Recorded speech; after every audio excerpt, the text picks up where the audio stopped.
yeah. Candid with I'm really excited for you to check out this interview. Candid with Kimbra. Hey, everyone. Today's podcast is with Frank Ferrante. Frank Ferrante is an American actor from California. Frank has a review called An Evening with Groucho, and I've been told that it's amazing. And maybe if we're lucky, today he'll do a little bit of Groucho for us, right? For people who don't know who Groucho Marx was, he was part of the Marx Brothers. Was a very, very famous comedy family that did a lot of great movies, funny movies. My father actually introduced the Marx Brothers to me, gosh, when I was a kid. He'd say, oh, this old movie's going to come on TV and we got to watch it.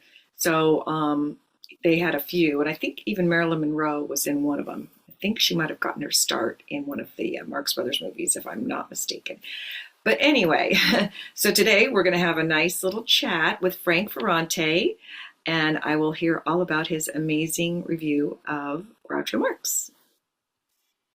Welcome to my podcast where I'll be speaking with guests candidly about interesting topics. So join me on Candid with Kimbra. So today my guest is Frank Ferrante, who is an American actor born in California, right? Correct. Yeah, I did my little research on Wikipedia. Well done. I was literally born in downtown Los Angeles. You were? Yes, in a hospital that no longer exists, and hardly do I, as Groucho might say. But What was it called? The hospital? I don't remember. I was just a baby at the time, but I forget what it was. I think it was. I'm not sure, but I was hoping I could go back there and see. But I live near that area right now, 20 minutes away. Do you downtown? Do you live near downtown? Well, no, I live in San Gabriel Valley, but it's about 25-minute drive without traffic, 4 hours with traffic. So yeah, you live in Sierra Madre, I think. That's right. Right. That's a nice area actually, because I have an aunt who lived there or lives there, and she was always saying, "It's very nice here. It's very, the houses are so expensive." They are now, and it's a really quaint. It was a great place to grow up. Very quaint, right nestled up against the San Gabriel Mountains, near Pasadena. Right. Nice suburb of LA, but very, very much a one-horse town. A lot of filming went on there back in the 20s and the 30s, and it continues to do so. So W.C. Fields, and I think silent movies were shot there. Invasion of the Body Snatchers. So it had that reputation as being a place that was kind of idyllic. It feels like the Midwest. Kind of like Monrovia. Monrovia reminds me of that a little bit. Yeah, I owned a home in Monrovia for years. Yeah. And it's so interesting you say that. Altadena, which is, of course, was in the part fires. of the awfulness. Altadena in recent years and Monrovia. And the Los Angeles Times did a nice piece stating that this is about as close to the Midwest vibe as you're going to get at the time when I was looking to buy 20 years ago. Yeah. But those are great areas. But Monrovia, it's funny, Monrovia. Well, it's just got that one street with the theater in it, right? Isn't that the town? Yeah. Myrtle, the main drag. And it's charming. It's like Sierra Madre way. It's very charming. Some nice facades in the building still. A lot of good community. A lot of young families are there. I know, it's very quaint. I had an eye doctor there for a little bit. I don't know how I ended up going to Monrovia, but he just was a really good eye doctor. So, and he still sends me, happy birthday things on when it's my birthday. So, Really? He's really nice. Where are you now? I'm sorry to interrupt you. Oh, sure. I'm mostly in the Silver Lake area. Oh, okay.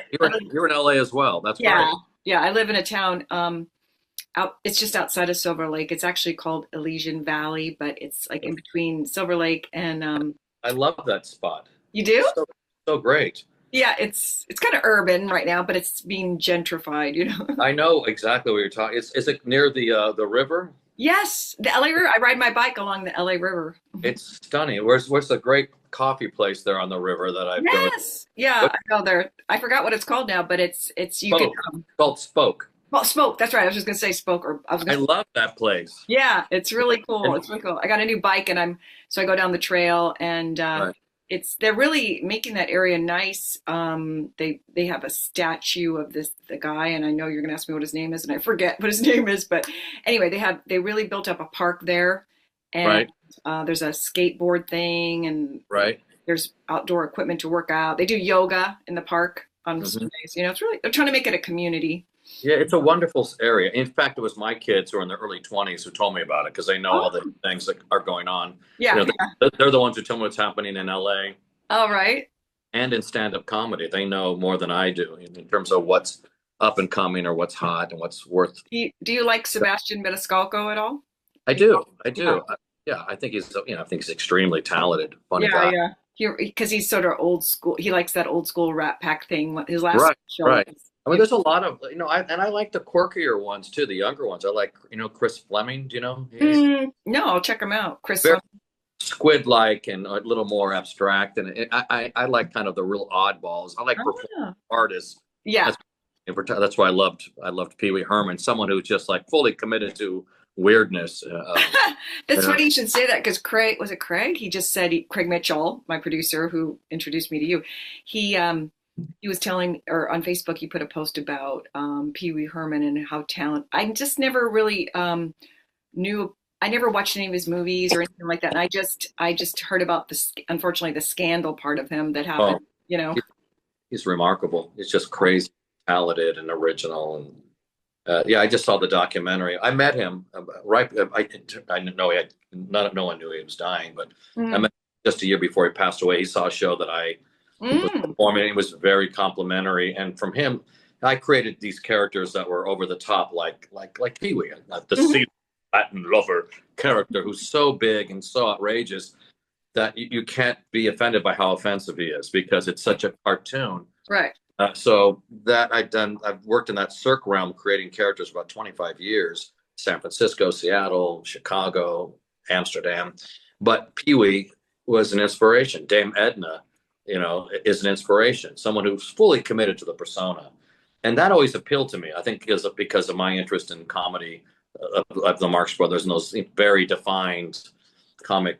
Yeah, that's interesting that you're so your tastes are not just traditional. No, it doesn't interest me. It's funny to live in yesterday. I mean, when I was a boy, the people I loved were, on the way out. The Sid Caesars and Milton Berles and Groucho and Bob Hope and Jack Benny. I was a boy, but they were still out there. And Lucille Ball, who I love, and Jackie Gleason. There's so many that I adore. They were trailblazers. Now, I know you went to USC, right? Did you go to USC? I did. And said something about but then I was reading on Wikipedia about that the son of Groucho Marx discovered you there, right? He did. Yeah. As part of a senior project, I put on a one-man show about Groucho Marx. Mm-hmm. And I thought I'd seen someone else do a show like, with the Groucho character, kind of more of a biographical piece. In fact, it was written by Arthur Marx. Mm-hmm. And Gabe Kaplan was in it at the time, and he was touring around the country. And I saw it in LA. Mm-hmm. And I was in college. And I thought, I think I could do this. And so I pitched it. I had a teacher at USC, is no longer with us, Professor William White, who'd been there for 45 years. Mm-hmm. Had like 3 teeth at this point and dangling cigarette, but he would kind of, and he was just, I shouldn't say that, but my point was didn't quit. And he was still helping students. And he said, well, why don't you do something? What do you want? What do you like, Frank? So I love comedy. He goes, well, specifically, I love the work of Groucho Marx. It's really sparked my interest in the live theater.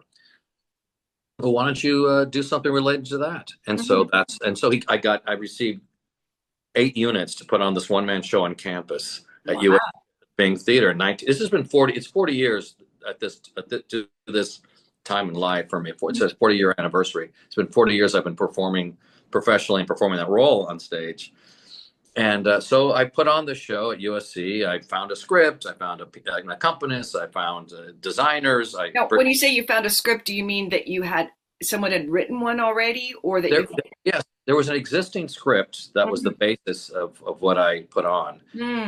It was Elaine Stritch, the great Broadway star. Oh yeah, sure. Her late husband had been doing a one-man show. So here I am at age 20, writing her, typewriting, sending her letters, and saying, and he had passed away a year prior, and I kind of just stalked her almost. I just didn't stop. I said, can I do this? And then I met her at the Tonight Show, like around 1983 of Johnny Carson. And I was in the audience. She was a guest. And sent a note back saying, "This is Frank Ferrante. We've been Good for you. corresponding. And I use your the script that your late husband, John Bay, used to perform." And she came out and I met her afterwards. She said, yes. And he gave me her phone number. And it's like, why I never called her or followed up much. I don't know. But I didn't, when you're 20, 21, 22, I didn't know how to communicate, how to finish a sentence. I was lucky to get that far, quite frankly. Yeah. It's so true, though. You make a good point. Like when you're younger, I mean, I knew some people when I was at acting school when I was 19. I knew some young people who were good at making connections, but I wasn't as good back then. But I watched people that were, and I thought, right. Oh, that's a real talent. Like it is. Connections and following up and staying in touch. Right. Right. Well, I was talking about this with a couple friends. I was so shy.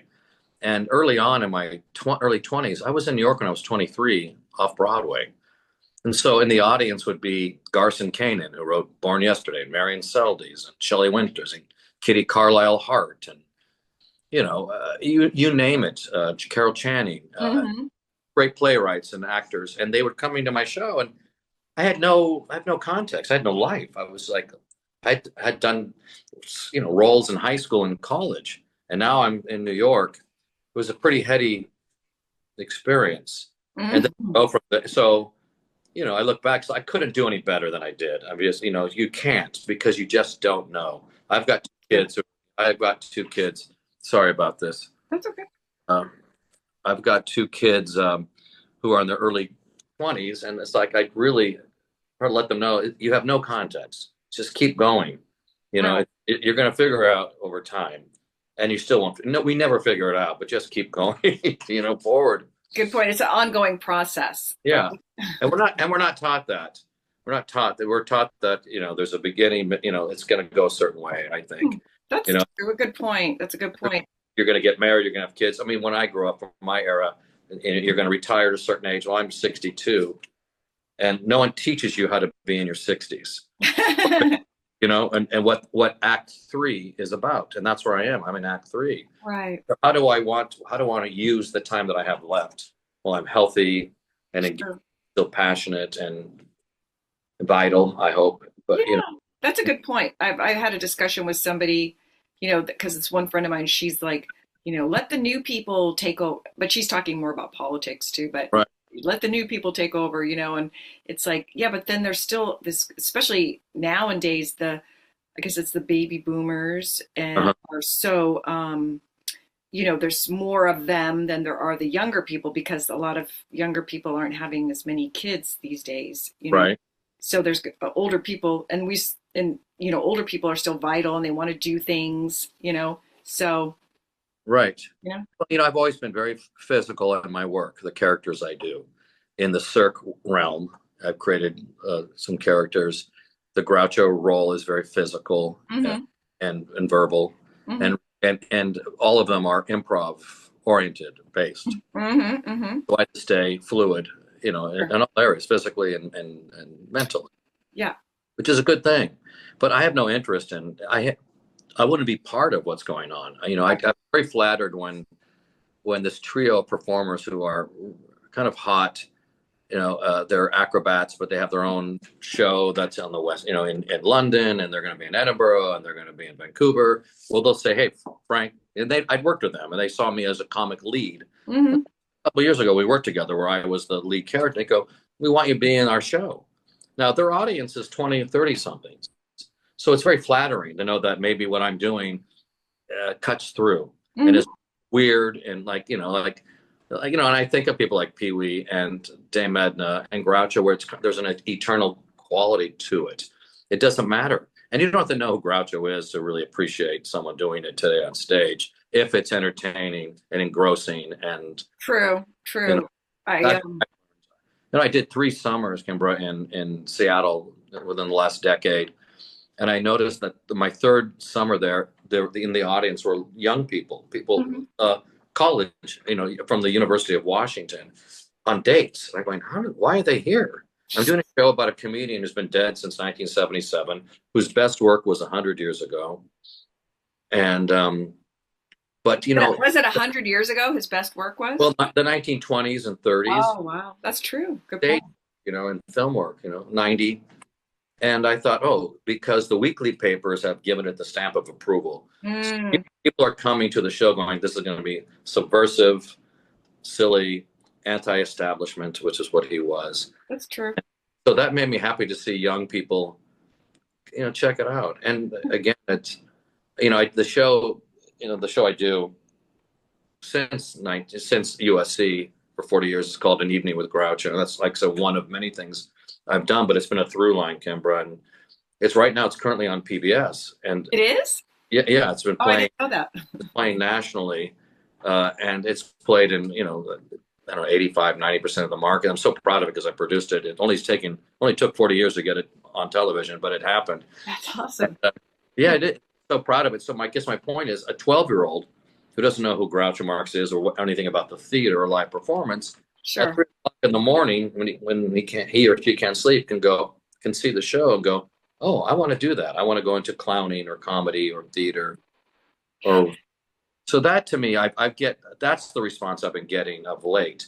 And I don't do it for that reason, but it's satisfying to know that that's a byproduct. That's a result of the many years of touring in on stage, whether in the United States and Canada and Australia, Europe, so. Do you, if people want to see this special, can they just Google it and then listing it, It's available on PBS, Passport. Okay. And Broadway on Demand. Broadway on Demand. Okay. Got it. And I'm performing it live. I'll be in Chicago next week. I'll be in Rhode Island in the summer, and I'll, so they can look me up. I have a website where there's still doing live dates, which is great. That's awesome. Is it the same show? Have you modified it or changed it? It's evolved tremendously since that first show. Mm-hmm. Where Groucho's son was present and Groucho's daughter was present, and Maury Riskin was there. And Maury Riskin co-wrote Marx Brother films with Jess Kaufman. He co-wrote A Night at the Opera, one of the greatest of all time. Mm-hmm. Co-wrote Animal Crackers, which is a Broadway show and a great film. These are just legendary comedy contributions. And he was at the show. He was at 89. So I'm still doing that same show, but I didn't know how to improv then. It was all new to me. Like I did 2 or 3 little ad libs to cover mistakes. But since then, a third of the show, Kimbra, is crowd work, working the audience, improv. And so I started to slough off stories and songs in lieu of improvisation, crowd work. Right. And what I've gotten good at, and I can say that kind of with some confidence, is crowd work. Because I've been in front of I've done the show. I've worked on stage with that show and other shows. These other characters. I've probably done 6,000, over 5,000 performances in an interactive, capacity, and that's exciting. And that's why I keep doing this one-man Groucho show. That's why I keep going back to the Cirque show because and I love doing straight plays and anything from Neil Simon. I like doing original plays, which I've done, and I directed a play that went on to get a Pulitzer.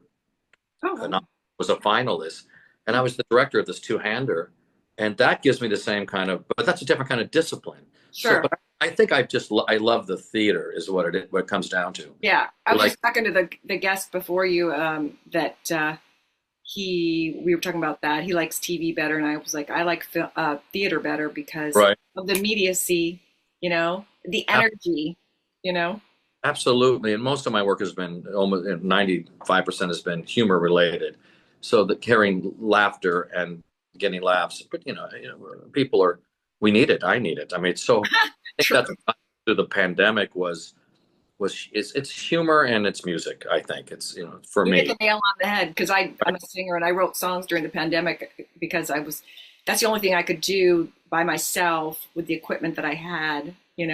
Was write music.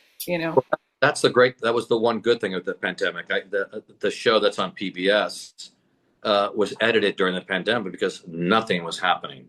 And I had all the footage. I had 4 different camera angles and, hours and hours, dozens of hours of footage. And if there was no pandemic, it would just, there was not time. I know it's so funny how during the pandemic, I was just I didn't have anything to do all day except for eat. And then, whatever your project was. And I realized I am so good when I only have one thing I got to do, You're saying food became a thing, and I'd had food like brought in, Uh-huh. delivered. Uh-huh. And I was probably at my healthiest in some ways, but there wasn't anything. I would go to bed at 7 o'clock. I mean, I live at night. I'm a performer. I Right. worked Right. nightclubs, theaters, circus situations. Sure. I would, for 40 years. But I found like, well, guess there's nothing to do. So I'd be in bed at 7. I think a lot of people can relate to that. Yeah. Yeah. You can't go. I So know. my mornings, my started earlier and my nights were Right. short. So now I know your parents weren't in the entertainment business, right? They were just stockbroker or something like My that. father was a stockbroker. He came from a kind of a very humble, kind of a poor family. He grew up in the bar, kind of the bar right in downtown LA in Lincoln Heights. Oh, wow. They all lived in, I think, pretty much like one room. He had a brother and my grandparents, and he came from very little, so he was determined to make it. Yeah. And he's self-made guy. My father Dominic. I love And those immigrant stories, like my mom was like that too. She was from Taiwan and she was like, really, I'm gonna make it. No, she didn't say that. But I think well, that when you see the opportunity, when you see the opportunity, which there still is, I think. well, his father was a butcher. As he would say, he was a son of a butch. You know, and Mhm. and his mom, he was of all those Italian immigrants. Mhm. My grandmother was the only one who worked, and it was kind of a shameful thing in the Italian culture if the female worked. That Mm. means really broke. Oh, wow. Yeah. Grandma did. She worked in retail, and I felt it. I can tell. And my dad. It's a personal, but I never should. But he's 84. Both my parents are alive. They're both 84. Yeah. He has this memory of every month, his mother crying over the bills, having to pay the bills, how to do it. And I think it left a real impression. It scarred him, left a real impression on him. He's still talking about it. And I Right. thought very well. I mean, he just kind of went to SC. He's a brilliant guy. I learned a lot about language and vocabulary, watching him, speech making, editing, because he was sharp. And that's what he did. He was a stockbroker. He was a financial advisor. I never learned about any of those things. Yeah. I wish he had, because as a freelancer, I still need to figure it out. I So know you're more of the artistic type personality, maybe that's not so concerned about finances. I don't and know. I should have been, because I kind of rebelled against it because I found it so off-putting. It's like, no, I'm a different generation. He's trying to eat, and I was one generation away. It's like it's not easy to eat and keep yourself going. And I don't know how people do it. Young people do it today. I have, like I said, 2 kids in their 20s. So I don't know how they're gonna. I just say, do what you love, and it'll come about. I did what I loved. I was able to make a living, and and I struggled. I had some awful years, and I had some glorious years where, for a stage guy, I was doing. You couldn't do much better for someone who wasn't a Broadway star. Mm-hmm. Mm-hmm. I was doing interesting projects. It was ongoing. I work hard. I'm dedicated. I'm kind of crazy about that. I'm relentless. I have a lot of stamina and fight. And I got to meet all my heroes, and I performed before a lot of my heroes, people like Robin Williams and Sean Penn and Hal Holbrook. Became a good friend of mine, who had, Mark Twain Tonight, the greatest solo show in American history. Is he still alive, Hal He Holbrook? passed away a few years ago. He was 95 years old. I was at his 95th birthday. In fact, there's a photo. That's him right behind my neck. That's his Oh, poster. oh One yeah. man. Oh, And there's a I photo. loved him. He was such a great actor, Hal He's Holbrook. well, he's the real deal. He was like, he did it all. He had an Emmy. He had nominated for an Oscar. He had Tony. He was the best, and he did so much in film, television. But he popularized the solo theater form with Mark Twain Tonight. He started. He literally did it for 62 years. We became friends in the last 10 years of his life. Hmm. I saw him when I was 20 years old, when I was developing the Groucho show at USC. Wow. And to me, it's like I had no context. All I know is, like, I don't know from actors. I just thought this guy is Mark Twain, and he's reading Twain's writings and becoming this beast of a figure. And and I studied a lot of one-person shows. I had a friend named Eddie Carroll who did a great one-person Jack Benny show. I saw Jack Klugman do Lyndon B. Johnson. I saw Dorothy Parker So I just went out to see what the form was about because it took a lot of chutzpah to do what I was doing. It's like to be a teenager basically and develop something. Yeah. It's insane. Did you ever see Val Kilmer do his I did. I saw his first performance doing it at the Actors Gang. How was it? Did you think he did a good job? Well, I'm such a fan of Hal's, and I'm a friend, and we had a love affair. We say to me, "Keep it going," and he thought I was a successor. And Val. I hate to say this because I respect Val Kilmer. Yeah, and he's a great talent too. Great talent. Mm-hmm. But it was the first show, and he was reading off of like a teleprompter in a theater, and that was and I get that kind of need to rely on that kind of sure. On it. So that kind of took some of the took it away a little bit of the magic of that he's really. But it was a new piece, and to his credit, he loved Mark Twain.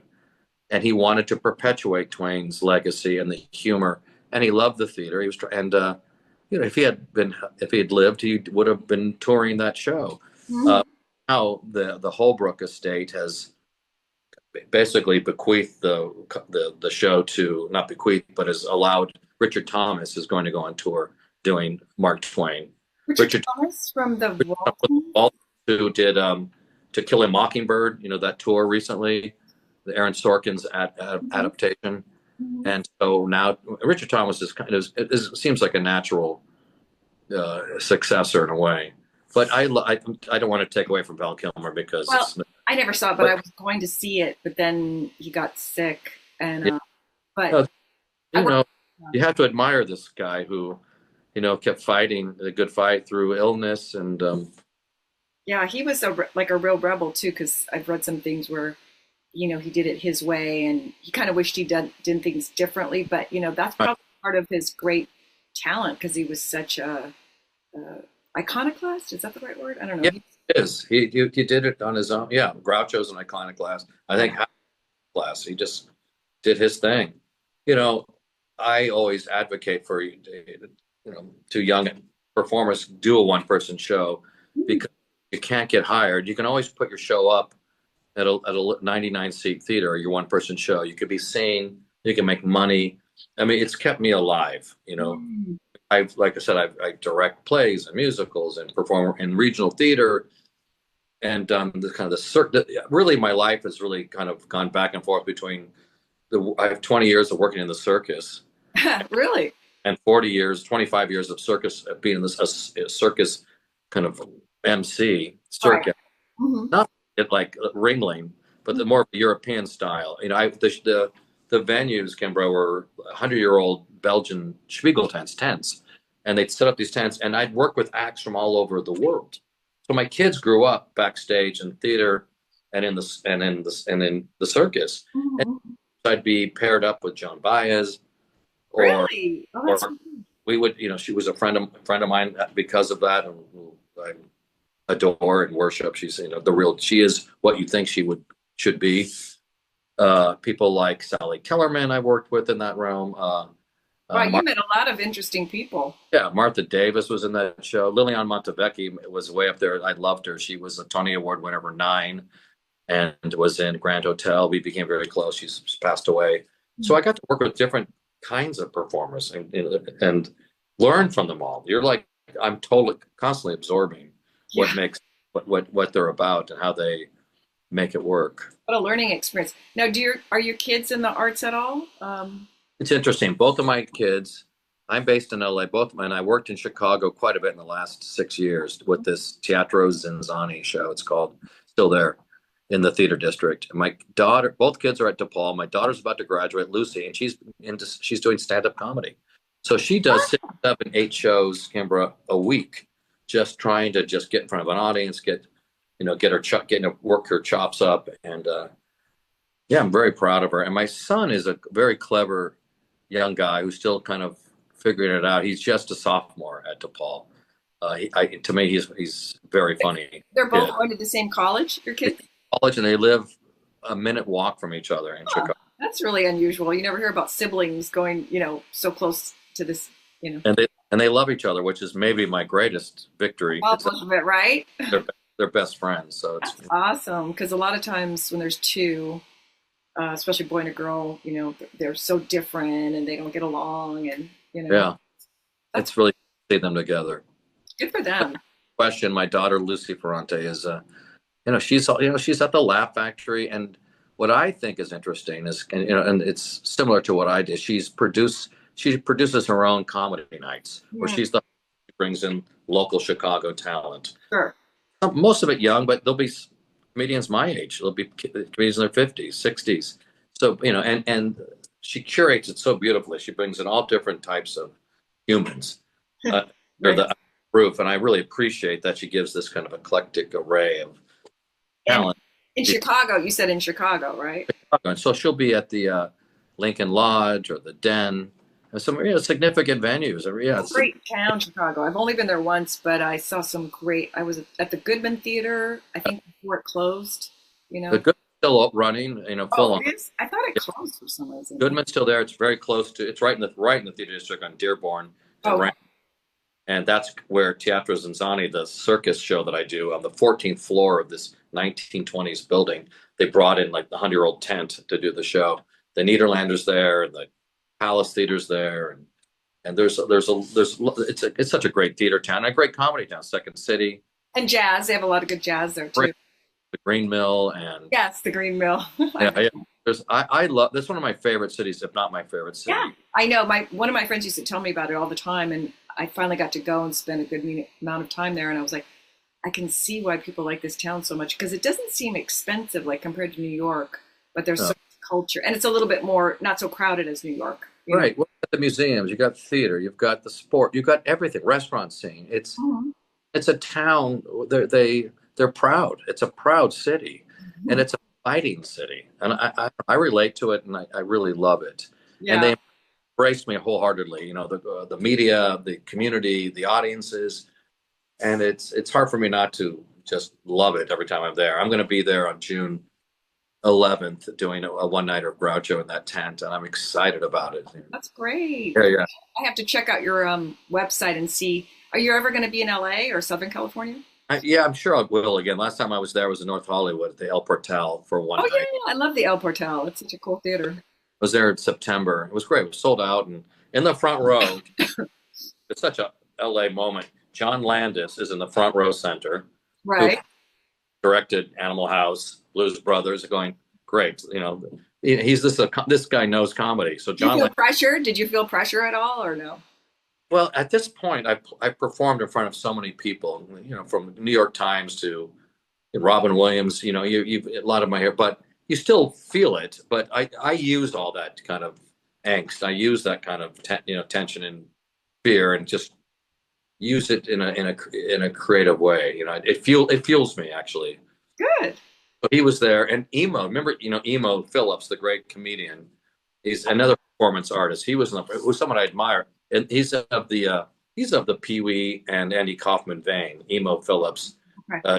Used to be involved with Judy Tenuta, another great performance artist. Yeah, Judy Tenuta was great. Yeah, she was. And Emo is like this kind of very original style of delivery. There's a Stephen Wright quality to it, but even more nutty and surreal. So I always loved him. So when you have these people in front of you, it's exciting. Sure. Right?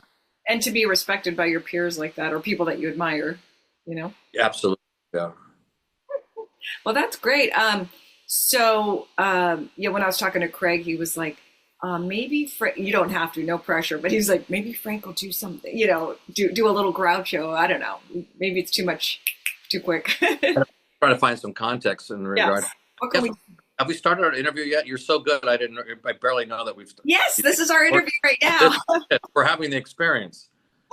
That's how nuanced and subtle you are. That's what I want. Yeah. I realized we were, but like about 15 minutes ago, I think we've started this. That's That's funny you just flattered me though, because I watch and listen to Bill Maher Club Random, and yeah, and a lot of times his guests are like, have we started the interview yet? And he's like, yeah, the minute you walked in, we started. I praise. Yeah. Yeah, I'm liking you more than Bill Maher these days, though.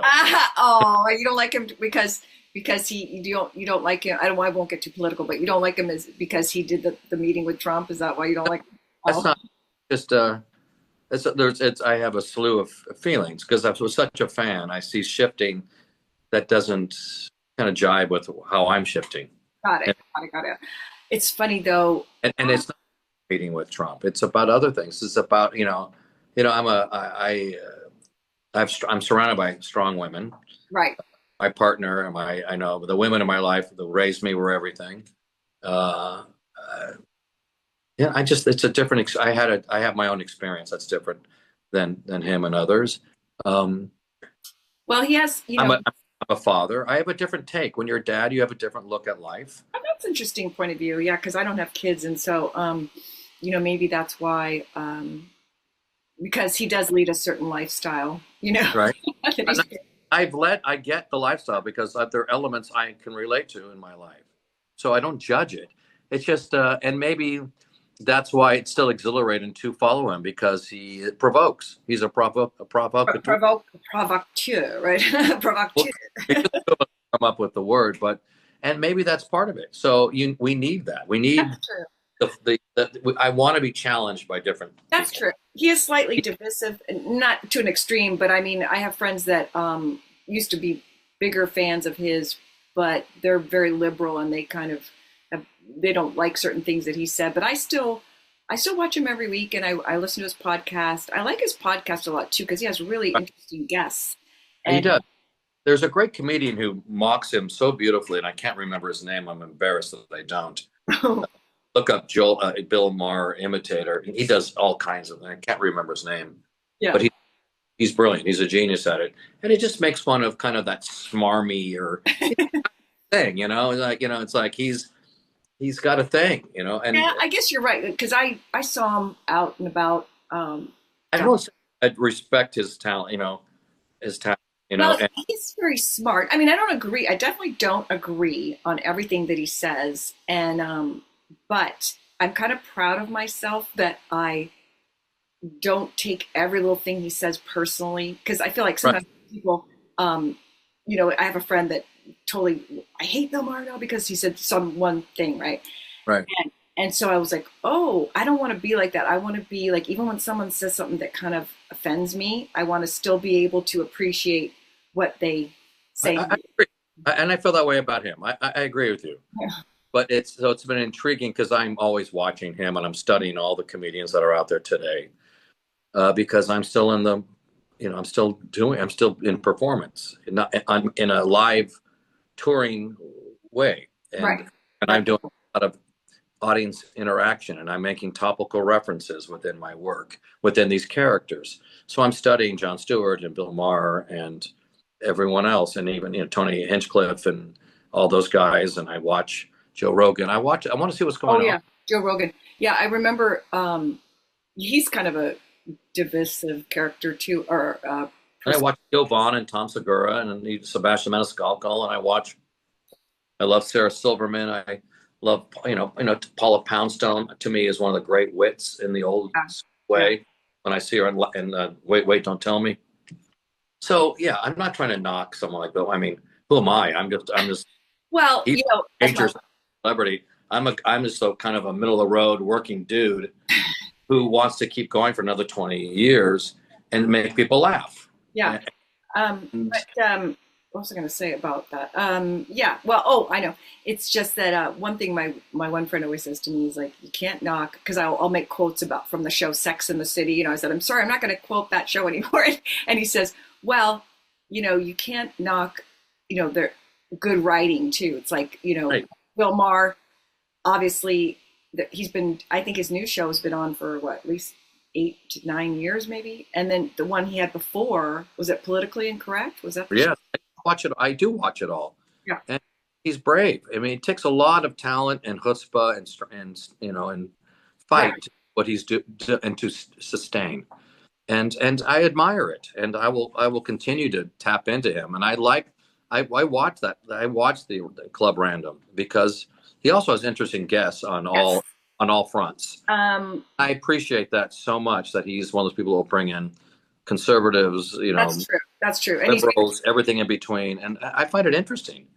yeah, I don't I want to know what's going on. I want to try to understand why people think the way they think. that's true. And like, also for me, I want to hear from people that I would not normally even listen to because I don't want to be surprised. Because I feel like sometimes I live in this little bubble, like where all my friends think a certain way, Right. So, and I want to know what people think about in the Midwest and the South. And I'll watch Tucker Carlson. I'll watch Rachel Maddow, and just because I'm interested on what else going on out there. Sure. How much of it is bogus, and how much is it? I think a lot of these people on both sides, it's show business too.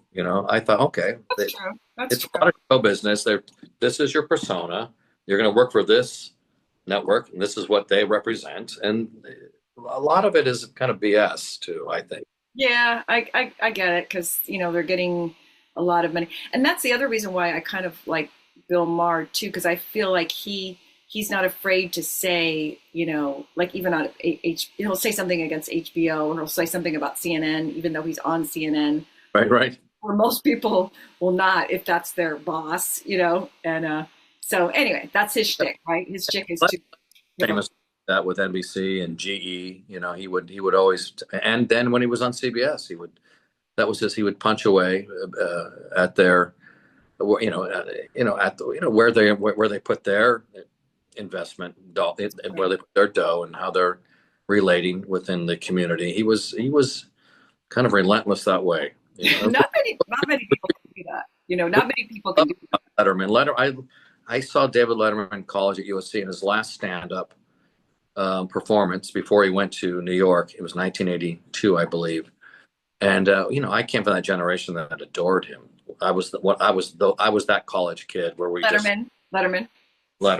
Yeah. And I loved at that same time we were seeing Leno, who at the Punchline in San Francisco or at the Comedy Store in LA, where he would be wearing a leather jacket. He rode a motorcycle all the time. I remember seeing him, and he was so good, funny and so edgy. And I don't know, it's interesting. I remember seeing Gary Shandling at the Ice House in Pasadena, which is near where I live then and now. And he was, this is before Gary Shandling had a show, and Jim Carrey at the there's so many people like. I don't care what anyone says. I used to be a big fan, when he first came out. Who? Jim Carrey. Yeah. Because I loved that physical calm. I just thought, it normally wasn't. I was brought to see his movie Ace Ventura. I was really young, and I didn't know anything about him. And I remember, I didn't know anything about the movie. I had already heard of Jim Carrey.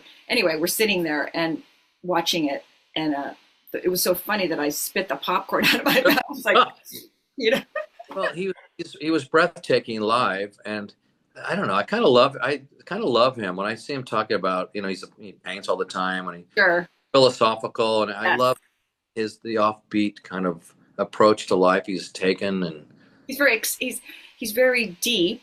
He's definitely a deep thinker, I think. Yeah. And he's always taking chances and risks, and he came from a very impoverished background. Right. His story is fascinating that way. Fan. Yeah. I see what he's doing. He's been given he's got tens of millions of dollars, and it's like he's just down to how do I want to live? What and he's the one who said, like, you're still here on the planet. You're still going to address all your issues if you have $50 million or a dollar. You still got to figure it out. Sure. And better if you have $50 million, in my opinion. But yeah, I'd like to have $50 million and then still live kind of modestly, what I mean? Because I don't want to have the stress. I always joke, I want a nice house. I mean, a regular house in a really great neighborhood, because I don't want a lot of maintenance, But he fascinates me because how peculiar he is, and his original approach to existence. You know. Yeah, he's got some amazing characters. Yeah. Hey, I hate to cut this short, but I'm going to go see Ricky Gervais tonight, believe it or not, at the Hollywood Bowl. What's better than that? Huh? Where should I meet you? I know. Where's the extra ticket, right? But I think Ricky Gervais is really, I don't know if you were a fan of his comedy, but Kidding? I mean, I love him. I love his show. I love his stand-up. You're fortunate. Enjoy it. I know. I was surprised that we got a ticket. And it's not that expensive either. But I even watched his show Afterlife. Did you see that show Afterlife? So it's inspiring, that show. Yeah. The writing's great. Yeah. I love is it Sharon Horgan? You know her from Bad Sisters and. Is she the one that plays the coworker or? No, not related to Ricky Gervais, but you're talking about. I'm just the shows that I take that deep dive with. Yeah. And Afterlife is one, and Bad Sisters is another one, and what's the other one? Catastrophe. I'm in love with that. It's a word that if you haven't seen it, you should see it. You'll It's on streaming somewhere. Yeah, you'll love it. Check it out. I'm gonna. Same creator and star. Oh, that's awesome. Anyway, have fun tonight. I'll be thank you. at the parking lot on the right side. Yeah. For afterwards. Before waiting for your ticket. Yeah. Yes, and I'm going to put your website underneath the YouTube video, right? And then that way people can find you whether you're in America, Europe, wherever you're going to be, right? Very nice of you. It's eveningwithgroucho.com and frankmoments.com, which is the background, but that's kind of you. Not necessary, but I appreciate it. Oh, it's the least I can do for you coming on the show. I always call it the show. But everything's a show to me. It's a show. Anyways, thank you so much, Frank. Have a great rest of the day, and hope your kids are doing well. I appreciate it. Have fun tonight. Thank you. Bye-bye now. Bye. Bye.